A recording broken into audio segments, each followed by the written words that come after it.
estamos aqui no Benhaja. Estou com o Evaristo Mulaza, que é diretor do Valor Econômico e é jornalista também no Rádio Essencial. E estamos também com o José Gama, que é um jornalista de investigação, como é conhecido, e também é o CEO do Clube Capa. Estamos a concluir o primeiro bloco, que era um refresh da cronologia do nosso percurso como nação independente. Estamos aqui num tema muito crucial, do qual nós nos perguntamos, de facto, os 48 anos do poder do MPLA, quais foram as grandes conquistas deste partido para os angolanos. Então, nós vamos passar para o segundo bloco, do qual vamos nos concentrar especificamente na fase post-conflitos, isto é, de 2022 de 2002 para os 2002. nossos dias. Vamos procurar compreender, reconstruir, portanto, fazendo uma engenharia ou regressiva ou progressiva do que é que o MPLA, portanto, fez para beneficiar os angolanos a 360 graus. Quero lhe pedir, pela primeira vez estás aqui, inscreva-te no nosso canal, assina aí já, ou melhor, acione o sino das notificações e partilha esta live para atingirmos um número vasto, porque este tema é um tema para os angolanos. Vamos nos refrescar e vamos nos, digamos, situar em que fase do desenvolvimento do nosso país nos encontramos e fazemos um barômetro do governar do MPLA. Somos angolanos, aqui se trata dos assuntos do nosso quintal. O nosso quintal é o perímetro territorial de Angola, então tu também estás envolvido nesse debate, participe no chat e daqui a pouco também iremos abrir a linha telefônica para trazer as vossas opiniões, as vossas contra-opiniões daquilo que Mulaza e Gama estão aqui a desenvolver. Vamos avançar para o segundo bloco.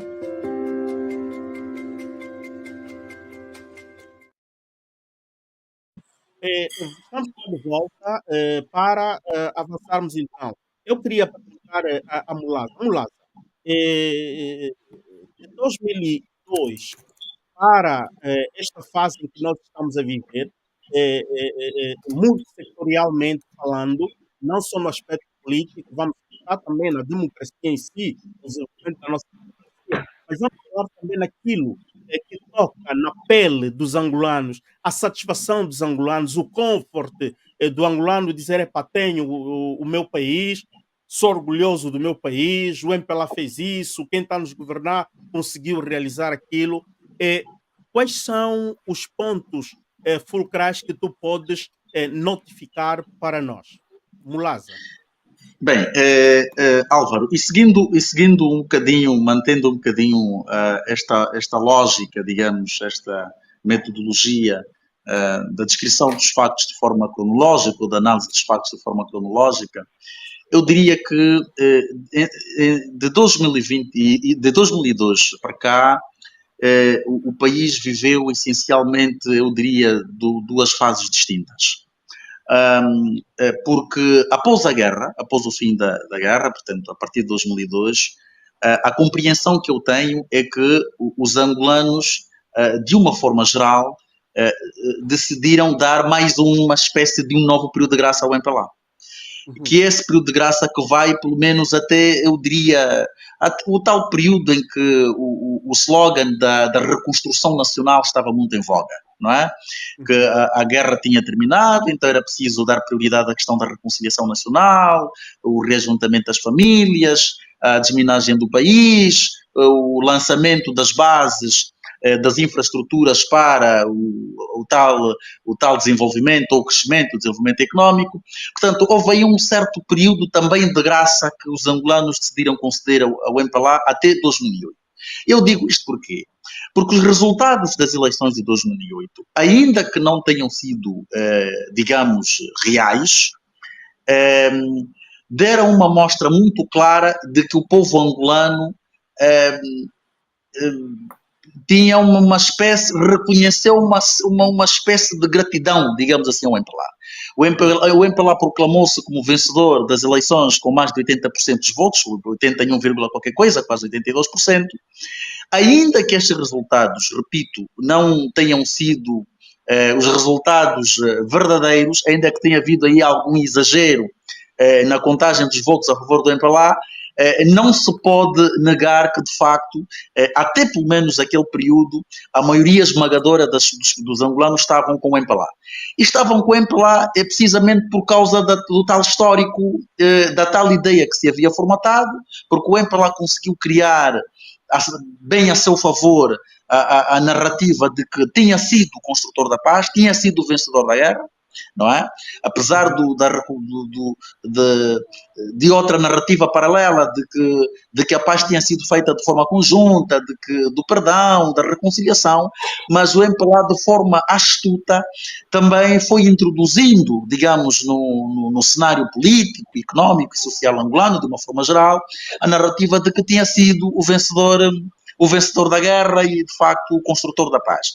E, nesse sentido, penso que os resultados de 2008, ainda que, eventualmente, com algum exagero, não podemos afirmá-lo com certeza, acabaram por demonstrar uma espécie de gratidão, de tal forma que, na história dos processos eleitorais angolanos, o processo de 2008 foi precisamente o menos contestado pela UNITA, porque a UNITA estava efetivamente fragilizada, a guerra tinha acabado 6 anos antes, e estava convencida de que o MPLA havia criado toda uma teoria de diabolização da UNITA, e penso que a UNITA se reconhecia que não tinha condições de contestar. E por isso é que eu digo que neste período, digamos, de paz, nós tivemos aí, podemos distinguir aí esses dois períodos distintos, aquele período até 2008. Só que a partir de 2012, o cenário começa efetivamente a mudar. E o cenário começa efetivamente a mudar porquê? Porque neste período entre 2008 e 2012, os angolanos começaram a perceber que a paz começou a servir um propósito muito específico, vários propósitos específicos para o MPLA e para as elites do MPLA, entre os quais o enriquecimento ilícito. Portanto, embora o fenómeno da corrupção e da roubalheira seja um fenómeno muito anterior ao período a que eu me estou a referir, mas do ponto de vista da exposição pública, do ponto de vista da visibilidade do fenómeno, é neste intervalo em que os angolanos paulatinamente começam a perceber de facto que a conquista da paz começou a servir propósitos muito específicos para a elite do MPLA.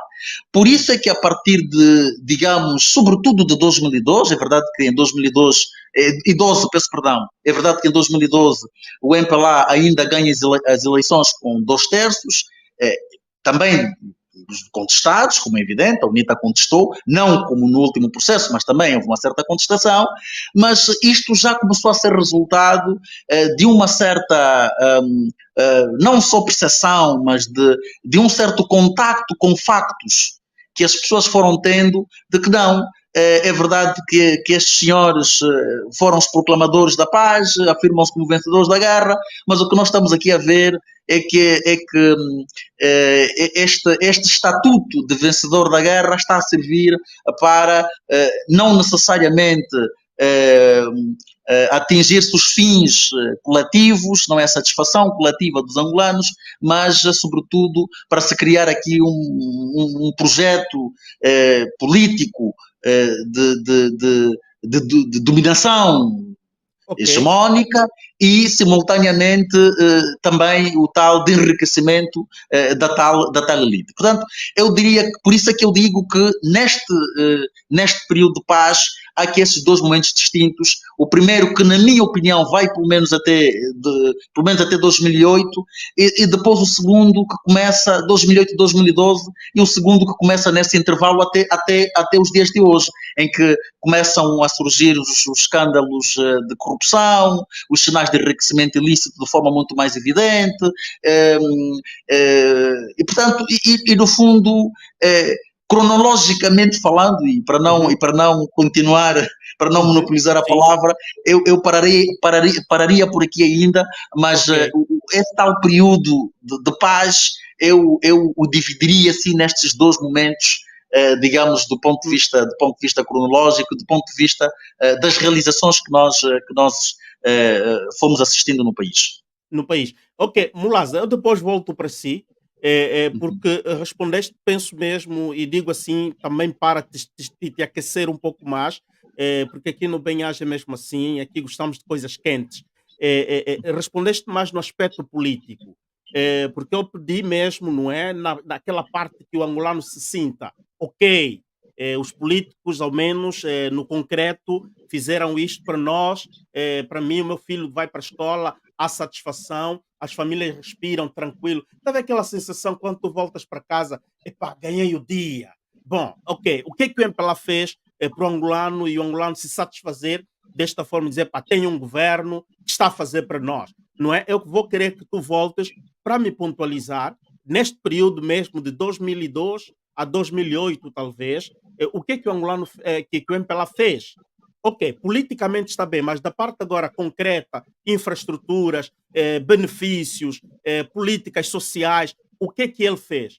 Para o seu bem-estar, para o estar da sua casta, o MPLA fez, e aí, em 2012, começou-se a notar, portanto, o enriquecimento ilícito e tal, e sabemos como é que o MPLA gosta sempre de justificar, até que nunca ouvimos o MPLA justificar os Lehman Brothers, não é? Os bancos americanos, a crise americana, a crise europeia e por aí fora. Bom, isto fica para lá.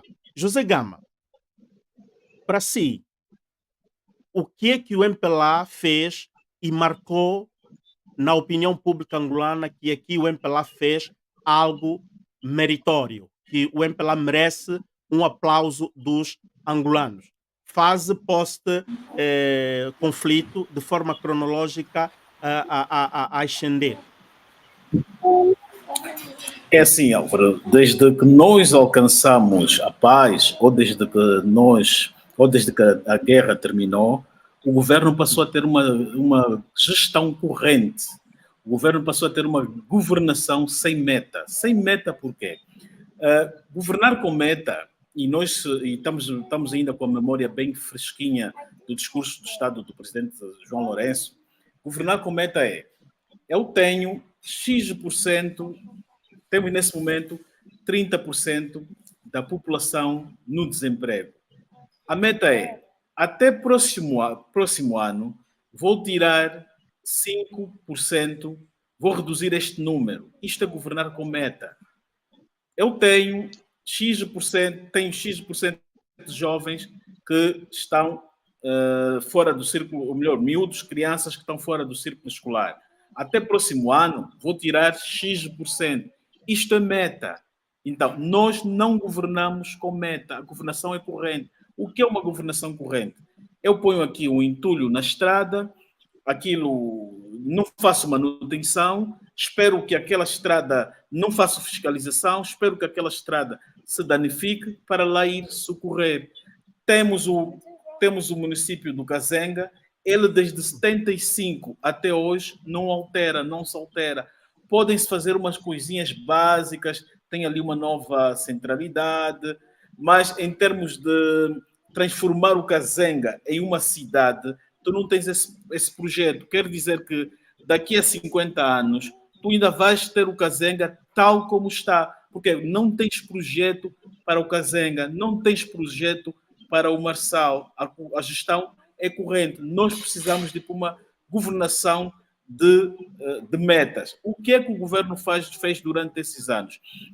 Transformou a paz como o bem, o maior bem de todos. Fez crer às pessoas que tu não precisas de emprego, tu não precisas de direitos humanos, tu não precisas de crescer, tu só precisas de paz. Colocou a paz acima de tudo, equiparou a paz à independência. Durante muito tempo, as pessoas depois foram crescendo, desde 2012 até a presente data, perceberam que o argumento de paz toda hora, que não bebem paz, não comem paz, a paz não está ameaçada, a paz é um facto. Hoje as pessoas já estão a cobrar mais do governo, que não queremos, já temos a paz fica de lado. É como tu dizes, olha, deite o fim da escravatura. É um discurso que tu hoje apresentares, não colhe, não diz nada às pessoas. Se dizes às pessoas o que tu precisas é independência, tu és independente, fora disso já não precisas nada. Isso é um discurso muito vago hoje para as pessoas. Hoje estamos num período que a paz significa isso. Já não diz nada aos angolanos. É algo consolidado, é algo irreversível. Agora as pessoas estão numa fase que querem que o governo faça realizações. Nós estamos num período que restabeleceu-se o círculo eleitoral. É um dos ganhos que, durante esse período de paz, passamos a ter. Já se fazem eleições. Agora, o grande desafio é passarmos a ter eleições credíveis, eleições que possa dignificar o angolano, a dizer, olha, hoje eu fui votar e o meu voto, tenho certeza que o meu voto reflete a este governo. Né? Hoje o angolano foi votar, mas ele próprio já diz, epá, tem esse presidente aí, mas eu não lhe votei. Ele tem dúvida de que, de facto, este governo que está aí foi votado por ele e não pode, um cidadão não pode andar num cenário de dúvida. Então, um dos ganhos que tivemos é o retorno das eleições e agora o outro passo é irmos para a implementação de um Estado de Direito democrático, haver separação de poderes em pleno. Nós assistimos a dias no Parlamento, o Parlamento, a líder do Parlamento, a receber ordens. Nós temos estado a assistir o acasalamento entre o Poder Judicial, necessariamente o Tribunal Supremo e outros, que são praticamente controlados pelo Presidente da República. Há necessidade de agora ver esta independência. Independência é aquilo que o Mulaza disse. Tivemos a independência que era para nos libertarmos do colono. Agora, o MPLA subiu ao poder, se comportou como colono, ele não subiu ao poder para democratizar o país, mas para também governar e governar tal como estava o colono. Agora, nós precisamos de uma outra independência, independência das instituições. Temos um poder judicial independente, poder legislativo também independente, um poder executivo também, os três independentes. É esta fase que os angolanos precisam, porque os angolanos precisam ter crença nas instituições. Hoje o angolano não acredita, por exemplo, nos tribunais, não acredita na CNE, não acredita na polícia. A polícia, se prender alguém, a versão que ela passa, o popular põe em causa a versão da polícia. Em Portugal, nos Estados Unidos, ninguém põe em causa a versão da polícia, a versão do Estado, a versão dos serviços de informação. Hoje nós estamos a pôr em causa o que a TPA até diz. No passado, a TPA era como se fosse uma bíblia. O que a TPA diz é como se estivéssemos a ler um livro científico. Hoje as pessoas põem em dúvida o que a TPA relata. Portanto, há uma crise institucional, há uma crise das instituições em Angola. Angola está a precisar agora de um resgate. O governo tem que sentar, tem que apresentar um programa de governação e estabelecer metas. Eu vivo no Kazenga, eu vou ler o tal programa e sei que daqui a 5 anos ou 15 anos o meu Kazenga vai ser transformado em cidade ou em vila, qualquer coisa assim. O cidadão tem que estar no seu sítio e sentir esperança no governo, esperança no senhor presidente. E isto não há. Não há. Ok, estão a ser. O debate está a ficar cada vez mais quente e isto está a ser muito bom.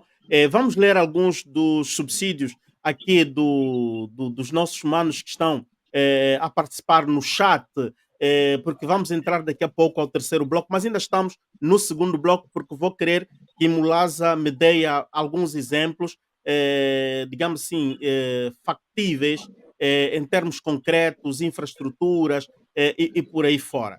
E pedir mais uma vez, manos, coloquem os vossos likes, pá. Eu vi ali um mano que escreveu, somos mais de 200 e tal pessoas que estamos a seguir a live. o conteúdo está bom, grandes convidados e só 62 likes. Isto é pobreza de participação. Vamos demonstrar que somos angolanos e somos solidários entre nós. Cada um de vocês, aquele que ainda não colocou um like, coloca um like já agora. Vamos então ver os primeiros comentários que nós selecionamos aqui, desde que começamos a live. Atenção, desde que começamos a live. Tem aqui o Gilberto que disse: por mim, não houve procura de nenhuma paz, foi silenciamento, seria paz se eventualmente vivêssemos na harmonia. Grande Mulaza. O outro, que é o Alex, diz: o MPLA nunca sairá do poder a bem. Exatamente por isso que esse senhor está a dizer: ganharam a guerra, por isso acham-se com legitimidade para governar forever. Depois vem novamente Gilberto, que diz: era a continuação, ou se a preocupação da dita parte que ganhou fosse procurar de harmonia e não tivesse procurado tal conflito. Paulo Pereira remata o seguinte: a guerra é um lugar onde jovens que não se conhecem e não se odeiam se matam baseados em decisões tomadas por velhos que se conhecem e se odeiam, mas não se matam. Portanto, este é parafraseou Paulo Valery.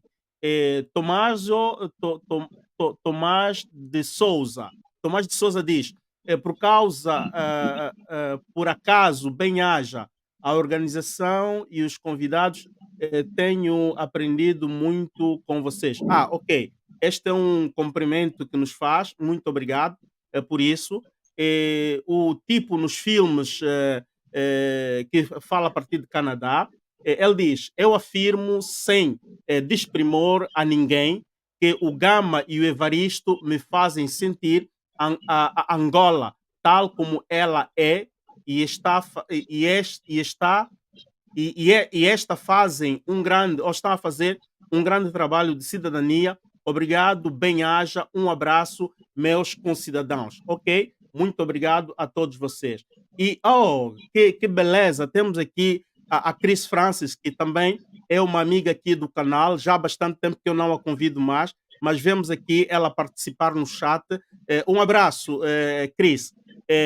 Tive a oportunidade de conhecer alguns deles quando era tripulante. Ok, aqui se referiu de uma das vossas falas e ela aqui confirma que conheceu algumas destas figuras. Portanto, Palmira Soares: a UNITA, desde que entrou em Luanda, sempre foi um exército disciplinado. O MPLA foi sempre um governo de cangalha e oportunista desde 1975, com a fama destrói. Foi o MPLA que, digamos, aqui não percebi porque, portanto, a frase não foi bem construída e fico com dificuldade de interpretar. Portanto, são os subsídios que os nossos internautas estão a escrever no chat e continuem a participar, escrevam mais. Mulaza, voltamos assim, não sei se ainda conservaste a pergunta que eu fiz. Perfeitamente, então, perfeitamente. Vamos embora, meu irmão. Era preocupação mais no lado social e económico e... Bem, é assim, nós temos de reconhecer que... Um minuto só, sim. Mulaza, um minuto só. Sim. Lembra-te que o eleitor, geralmente, olhando para o nosso quadro angolano, o identikit do nosso eleitor, a sua maioria, ela olha para, portanto, o seu estômago. Ela olha para o seu conforto, onde ele vai colocar a cabeça à noite. Portanto, estas são as principais preocupações. Enquanto que a classe intelectual angolana debate sempre assuntos muito altos, do qual a maior parte da população angolana não está nem aí. Então, vamos baixar um pouco a guarda, vamos falar desses aspectos sociais que interessam a nossa opinião. Okay. Não, com certeza. Não, na verdade é assim, a finalidade da governação é a realização das pessoas, não é? Portanto, às vezes é um bocadinho difícil dissociar estas temáticas, porque de alguma maneira as questões estão todas interligadas. Mas para responder de forma muito específica a questão, nós temos de admitir que de 2012 para cá algumas coisas aconteceram. Penso que é a forma correta de fazer a colocação. O país não ficou, a guerra não acabou e o país ficou completamente paralisado. Nós também temos que ter alguma honestidade intelectual. Portanto, alguma coisa efetivamente aconteceu. Houve uma tentativa, eu já estava aqui há bocado a falar da questão política, mas do ponto de vista da construção das instituições, mas vamos recuar à questão social e económica. Houve digamos, um programa de reconstrução do país que foi lançado. Algumas coisas foram feitas, algumas estradas foram recuperadas, algumas pontes foram colocadas, alguns caminhos de ferro foram recuperados, portanto, em termos de infraestrutura, alguns aeroportos foram construídos, portanto, algumas escolas, algumas universidades. Repara que nós, em 2002, em termos, por exemplo, de universidades, nós tínhamos uma universidade pública apenas, não é? Hoje penso que são 7 ou 8, se a memória não me escapa já agora, estou a falar de universidades, excluindo os institutos superiores. Portanto, não se pode dizer com alguma honestidade intelectual que não tenha acontecido rigorosamente nada. Não, alguma coisa efetivamente aconteceu. No plano económico e mesmo até do ponto de vista da arrumação dos processos, da organização da própria prática de governação. Se nós recuarmos, por exemplo, eu não sei se o Álvaro já terá tido a oportunidade de ver, se nós recuarmos, por exemplo, imagina, de 2000, 2001, e vermos, por exemplo, a forma como o Orçamento Geral do Estado era elaborado, aquilo era como se fosse um rascunho de Molasa, não é? Uma agenda em que eu punha aí umas 4, 5, 10 notas e era o Orçamento Geral do Estado. Hoje, independentemente de todas as dúvidas e todos os questionamentos que nós continuamos a levantar, temos de admitir que alguns processos foram crescendo de forma mais ou menos paulatina. Mas a grande questão que se coloca aí, e ainda neste assunto da realização pessoal, houve o tal período de ilusão em que ficamos com a ideia, particularmente entre 2008 e 2014, 2016, que havia sido criada uma certa classe média em Angola, não é? As pessoas...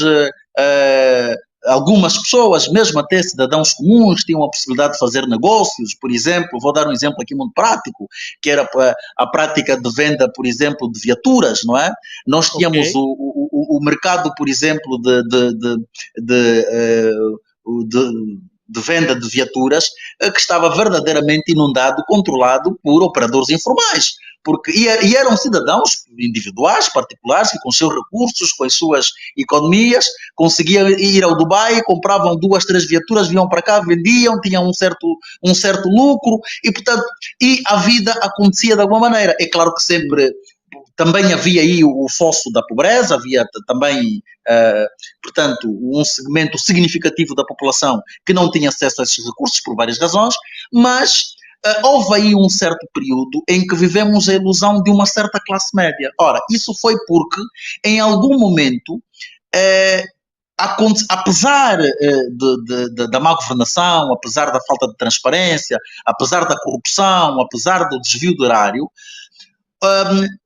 alguma coisa chegava a alguns segmentos da população. E só por isso é que as pessoas conseguiam virar-se, digamos assim, para utilizar aqui um termo o mais simples possível. Só que tudo isso desapareceu. Tudo isso desapareceu. Nós temos hoje... eu centrei-me aqui neste exemplo específico, poderia dar muitos outros, de vários outros negócios, gente que trabalhava nestas áreas, que hoje não consegue, é que nem sequer ontem comprava 5, 6 carros no Dubai para revender em Angola, hoje não consegue comprar sequer uma trotinete, não consegue comprar sequer uma bicicleta. Ora, o que isso quer dizer? Isso quer dizer que, e já que estamos particularmente do período de 2012 para cá, quer dizer que o país foi assinalando alguns períodos de alguma eu diria, de algum avanço ilusório, porque não se estruturou o suficiente, não é? E este avanço ilusório, no fundo, está a revelar-se agora na forma como os recursos se estão a demonstrar. Portanto, houve algumas coisas que foram feitas. No plano, por exemplo, habitacional, bem ou mal, houve aumento, por exemplo, da oferta, por exemplo, digamos, de residências, de moradias, oferta habitacional. O governo envolveu-se num plano de construção de centralidades, por exemplo. Bem ou mal, há muita gente que questiona, quem diga que não era o modelo mais adequado, mas de alguma maneira algumas coisas foram feitas. Mas a questão que se coloca é, isto foi o suficiente face aos recursos que o país conseguiu reunir durante esse período? A resposta é categórica, não. Nós teríamos condições de fazer muito mais. E porquê que nós não tivemos condições de fazer muito mais? E por essa questão, Álvaro, é que não é possível dissociar a questão política. Porque o MPLA, por causa da forma como o processo, o conflito armado terminou, acabou mesmo por se convencer que podia criar as instituições à sua maneira. Portanto, esta criação das instituições à sua maneira é que fez com que, no fundo, o país se encontrasse nesse emaranhado em que se encontra. No fundo, porque os fenómenos estão interligados. Porque se desde o início a governação tivesse tido a preocupação de criar instituições sérias, instituições inclusivas, instituições republicanas, como dizia há bocado o Gama, se a governação tivesse apostado em criar programas, por exemplo, de empoderamento de angolanos, mas programas transparentes. Nós tivemos aqui uma tentativa, por exemplo, do presidente José Eduardo dos Santos, que muitos dizem que a ideia não foi necessariamente má, mas a implementação acabou completamente errática. Não é? Uma tentativa de cópia do Black Empowerment da África do Sul, não é? Que cá correu muito mal porque pronto, as pessoas confundiram aquilo com um assambarcamento e uma ideia que possivelmente tinha concebida com um propósito positivo acabou por se transformar num dos principais pesadelos que nós temos estado a viver até hoje, porque foi dos fenómenos que fez, que deu pernas à corrupção e ao desvio dos recursos do erário na forma como nós sabemos hoje. Portanto, resumindo e concluindo, foi feita alguma coisa, nós temos que admitir, porque o país em 2002 para cá não ficou completamente estacionário, mas foi muito pouco face às capacidades que o país conseguiu agregar. Essa aqui é a questão de fundo. E fez muito pouco porque o MPLA criou uma espécie de um projeto de poder, porque, como o meu amigo deve saber, os poderes autocráticos não têm a filosofia da divisão do poder, não é? Porque a divisão do poder enfraquece o poder. Não é? Para que o poder seja forte, na visão da filosofia autocrática, é preciso que o poder esteja concentrado. E eu, quando falo em poder, refiro-me a todo o poder político, o poder económico. Como estão as coisas. Exatamente. Por isso é que nós vivemos um país em que, para se ter acesso a um crédito bancário, tinha de ser militante ou tinha de ter um bilhete do partido, não é? Por isso é que ainda em 2022 nós tivemos a polémica de termos visto o maior partido na oposição a ser bloqueado na sua campanha eleitoral, responsáveis, deputados, responsáveis políticos importantes do país, obrigados a passarem a noite nas viaturas e não tinham acesso a restaurantes. Olha, neste ponto vamos lá no terceiro bloco, onde vamos fazer análise do desempenho democrático, não é? As realizações da democracia em Angola. Vamos concluir esse bloco voltando para o José Gama, para que ele possa também trazer alguns subsídios sobre realizações, digamos, vou utilizar esse termo, mas não é o termo adequado, vou utilizar ela por uma força de gíria, por uma força só, digamos, de figura de estilo. De uma forma micro, o que é que o governo fez? Vamos pedir ao Gama. Gama, em termos de infraestruturas, a mobilidade, por exemplo, o que é que o MPLA chama-se sempre governo, é também um exagero linguístico. Vamos falar do MPLA, 48 anos de poder, em termos de infraestruturas, mobilidade.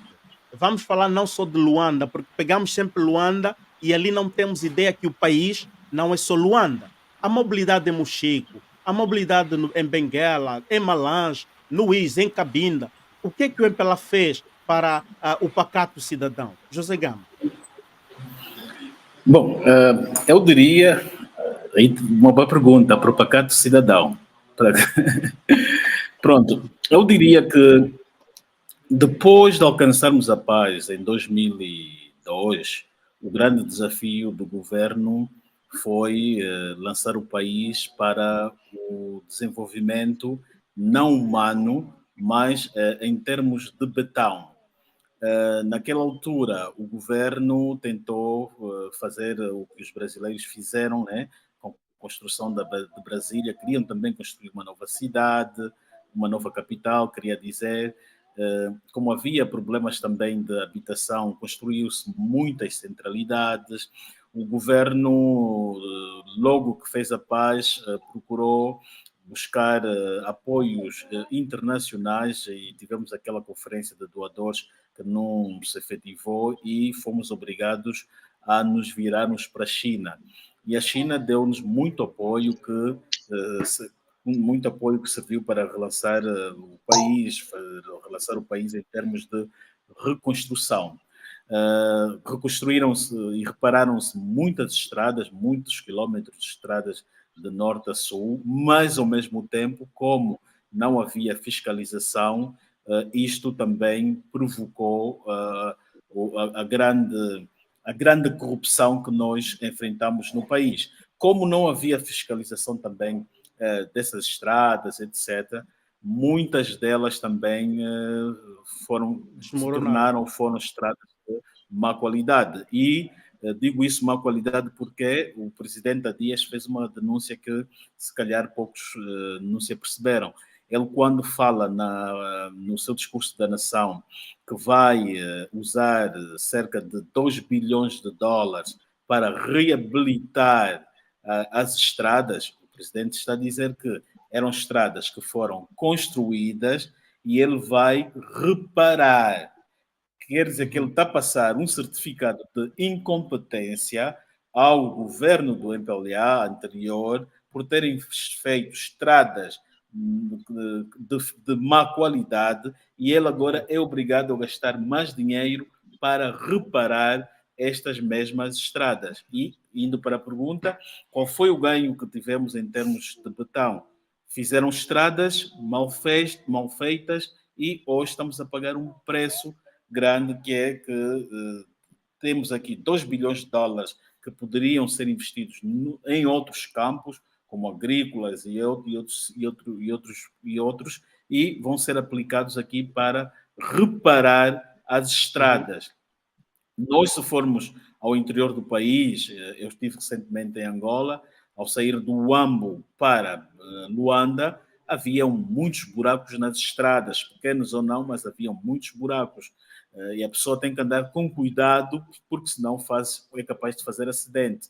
Na estrada de Cuito para o Andulo também, muitos buracos. A estrada está boa, sim senhora, mas tem muitos buracos, não tem razão de ser. Se tem buracos, é porque essas estradas são de má qualidade. Agora, outra coisa também boa que se fez foi a recuperação das linhas férreas. Também deve ser pontuada aqui. Andaram elas paralisadas durante muitos anos.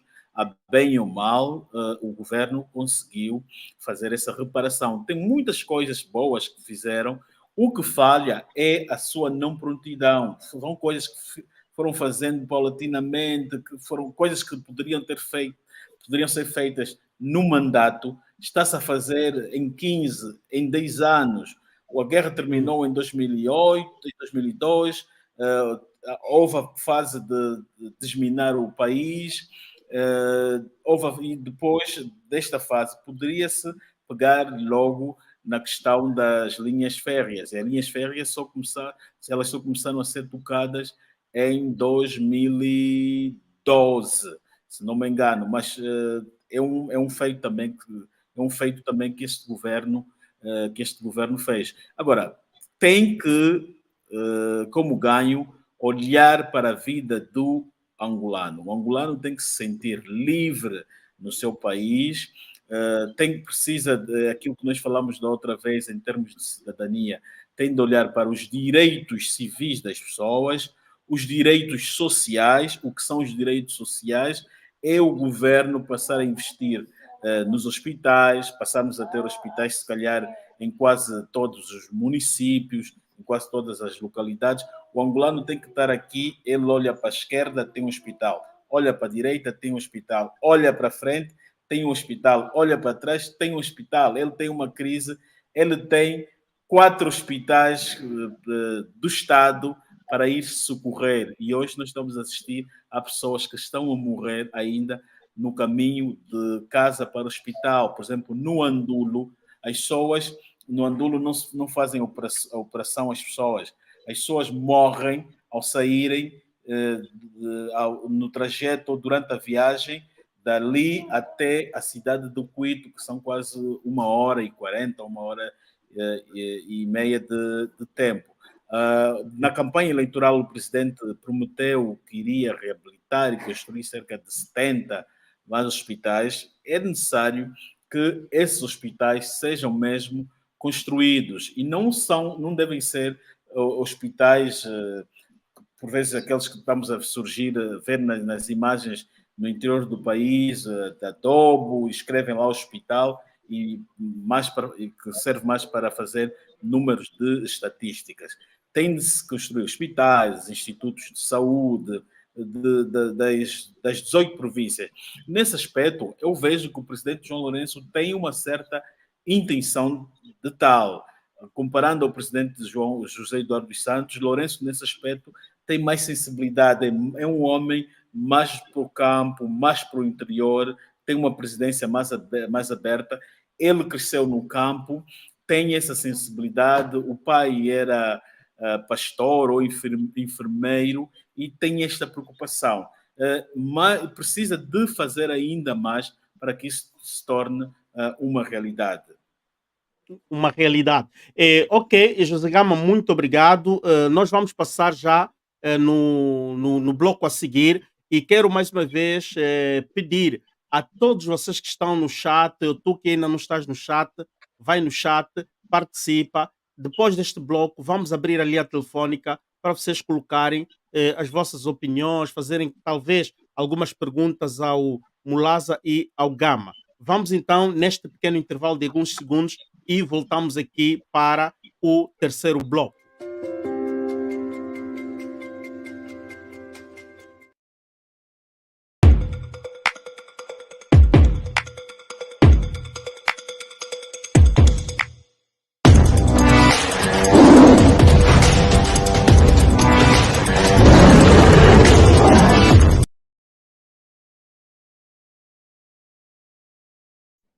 Para este terceiro bloco, portanto, vamos navegar numa análise da realização da democracia em Angola.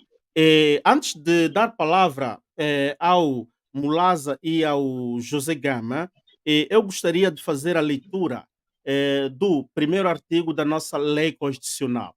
Eu penso que muitos de vocês que estão aí nunca tinham ouvido, portanto, recitado este artigo. Muitos nem sabem o que está escrito no primeiro artigo da nossa lei constitucional.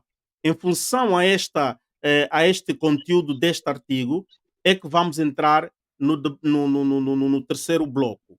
Portanto, diz o primeiro artigo da nossa lei constitucional: Angola é uma república soberana e independente, baseada na dignidade da pessoa humana e na vontade do povo angolano, que tem como objetivo fundamental a construção de uma sociedade livre, justa, democrática, solidária, de paz, igualdade e progresso social.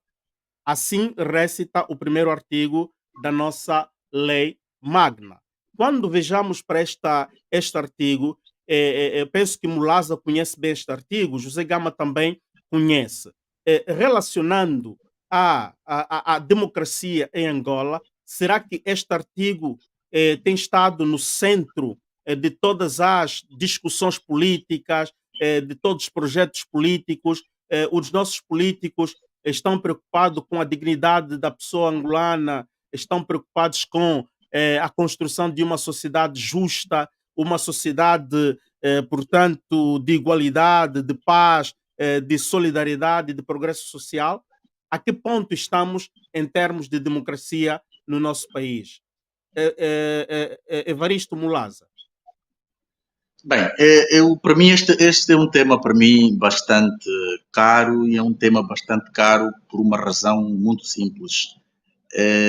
Eu sou uma pessoa um bocadinho curiosa em relação a estudos de matérias de natureza económica, essencialmente, social, e... Ok. Peço desculpas, houve aqui uma... Peço desculpas.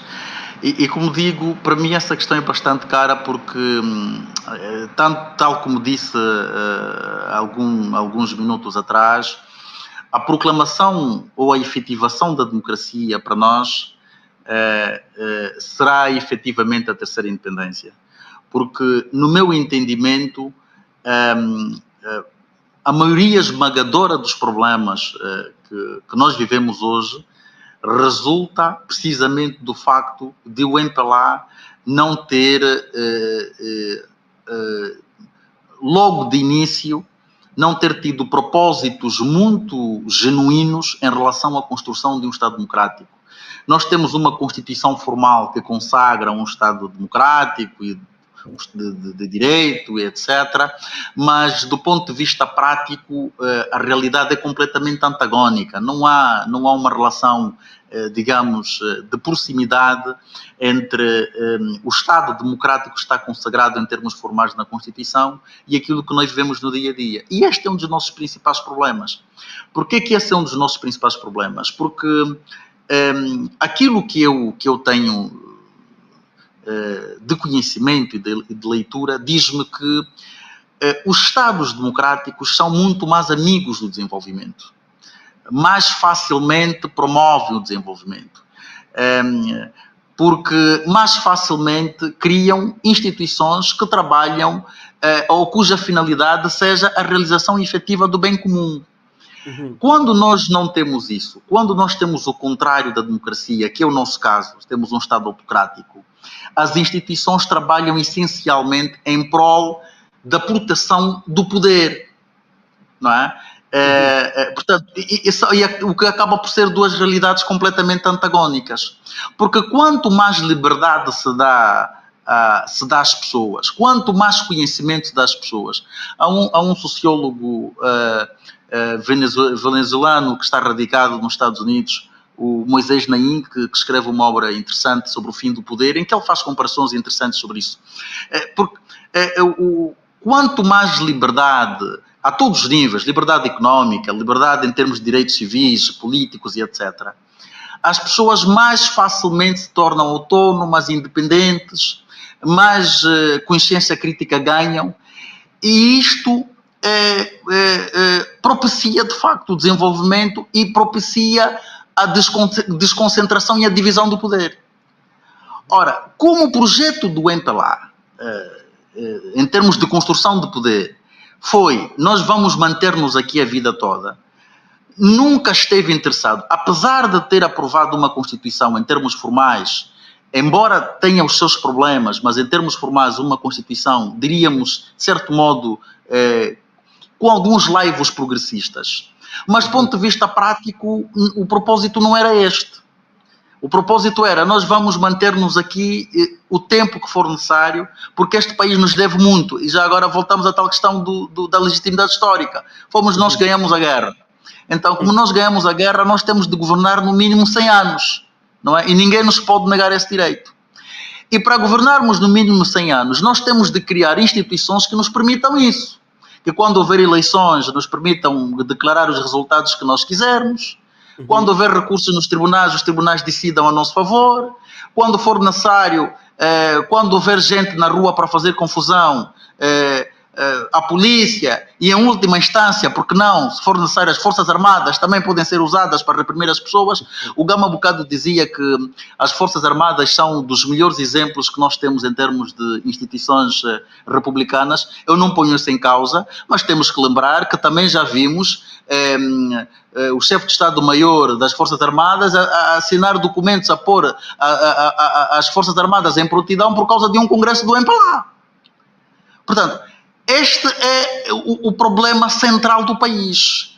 Tudo está, de certa forma, amarrado. Nós não temos até liberdade académica. Sem liberdade académica é impossível haver criatividade. As pessoas não criam. Não é? Então, o aspecto da democratização, para mim, é o desafio mais importante de todos os que nós temos. Porque mesmo até a questão económica, na minha opinião, a solução para o problema económico passará necessariamente pela democratização do país. Porque o projeto autocrático concentra, quer tudo só para si. Nós tivemos a presidência do presidente José Eduardo dos Santos longeva, que criou, ou pelo menos em que a corrupção e os desvios ao erário e etc., estes fenómenos proliferaram-se na forma como nós sabemos, os monopólios, os oligopólios e etc., mas nós estamos a ver a replicação, não é? Estamos a ver exatamente a replicação do que vimos no passado, agora com o presidente João Lourenço. Porquê? Porque só desta forma é que se consegue conservar o poder. Porque os poderes autocráticos vivem de favores. Não é? É preciso que os generais estejam bem, porque quando for necessário vão agir a nosso favor. É preciso que os juízes estejam bem, por isso é que lá se vão aprovando os tais decretos, que depois há os tais recuos, né, da distribuição dos tais 10%, embora tivesse havido o tal recuo, mas um recuo esquisito, porque os efeitos produzidos não foram anulados, ou seja, quem já se beneficiou dos tais 10% não devolve à esfera do Estado. Portanto, toda esta lógica digamos, de gestão de recursos tem muito a ver com a necessidade da preservação do poder. E esta preservação não nos permite acelerar o processo democrático. Por isso é que nós temos fricções políticas muito sérias, por isso é que nós temos hoje, e a fricção política hoje é muito mais forte. Porquê? Porque temos uma oposição hoje muito mais ameaçadora do que aquela que nós tivemos ontem, pelo menos no pós-guerra. Não é? Por isso é que nós temos um Presidente da República que não se encontra com o Presidente do maior partido da oposição, praticamente não há encontros. Portanto, há aqui de facto uma situação de crispação extremamente grave, porque o poder se sente ameaçado e o poder não está interessado em abandonar o poder. Em termos normais... E este é o aspecto, e este para mim digamos, do ponto de vista dos desafios para Angola, este para mim é indiscutivelmente o aspecto central. Mulaz, antes de ir para o Gama, faço esta última questão daquilo que estavas aqui a dizer sobre o encontro entre o presidente e o líder da oposição, do maior partido da oposição. Para ti, numa convivência democrática saudável, seria muito normal eles se encontrarem. Estes encontros, a coisa se consubstanciava em consulta, em consultações, a tete, a que coisa se consubstanciava, portanto, esses encontros entre o líder da oposição e o presidente da República?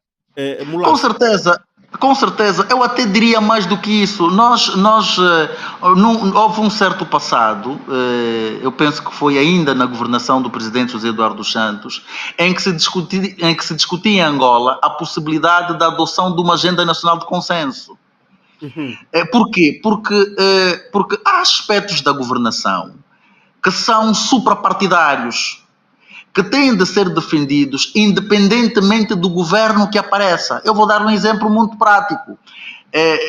Em Portugal existe hoje uma discussão sobre a construção e a localização de um aeroporto novo que terá de ser feito. E o partido que está no poder não quer avançar ou não quer ter o ónus de assumir essa responsabilidade sozinho.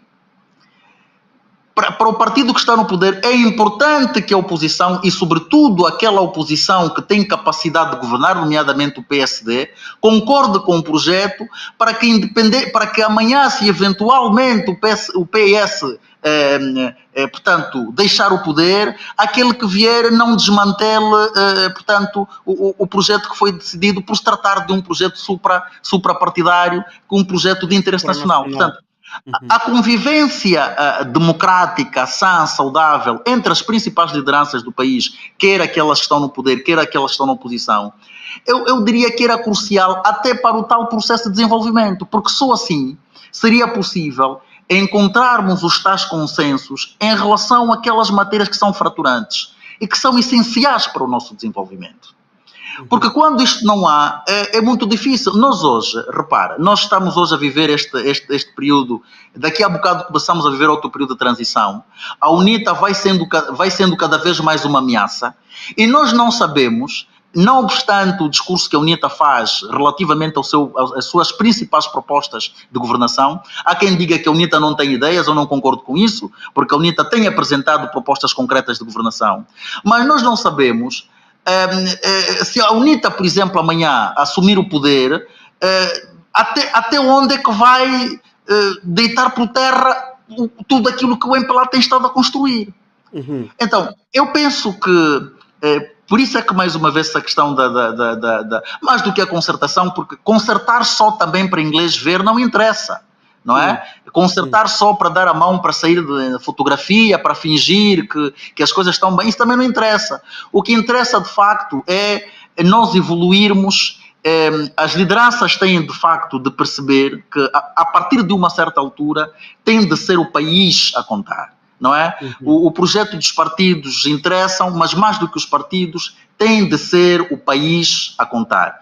E isso só será possível se efetivamente, eu tenho estado a insistir muito no tema da necessidade de termos lideranças esclarecidas, porque a qualidade da liderança no nosso contexto político é fundamental para se abrirem as tais agendas de desenvolvimento, as tais agendas de consenso, as tais agendas de democratização. Enquanto assim não for, vai ser muito difícil. Vai ser muito difícil.